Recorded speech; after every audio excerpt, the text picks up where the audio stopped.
मे सदा। गुरुर्ब्रह्मा गुरुर्विष्णुः गुरुर्देवो महेश्वरः। गुरुः साक्षात् परं ब्रह्म तस्मै श्री गुरवे नमः।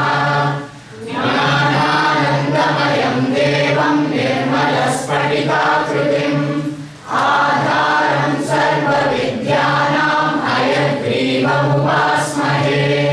पठामि संस्कृतं नित्यं वदामि संस्कृतं सदा। ध्यायामि संस्कृतं सम्यक् वन्दे संस्कृतमातरम्।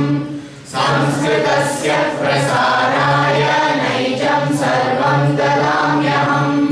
संस्कृतस्य सदा भक्तो वन्दे संस्कृतमातरम्।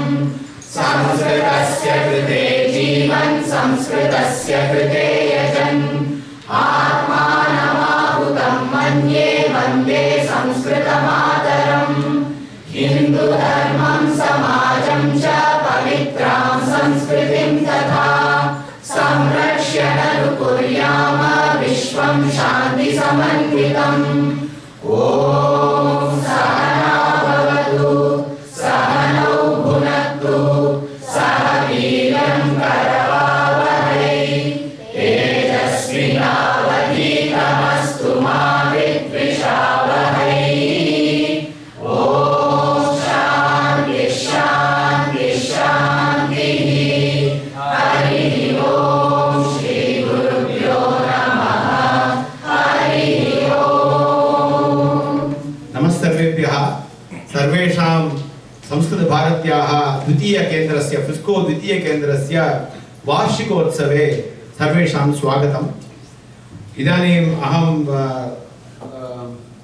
चीफ गेस्ट इदानीं कोऽपि न आगतवन्तः, ते मुख्याः अतः विलम्बेन आगच्छति इति मन्ये।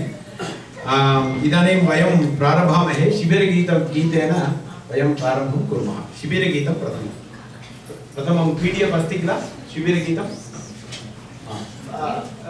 समीपे आगच्छन्तु। सर्वे समीपे आगच्छन्तु। शिक्षकाः भगिनी भगिनी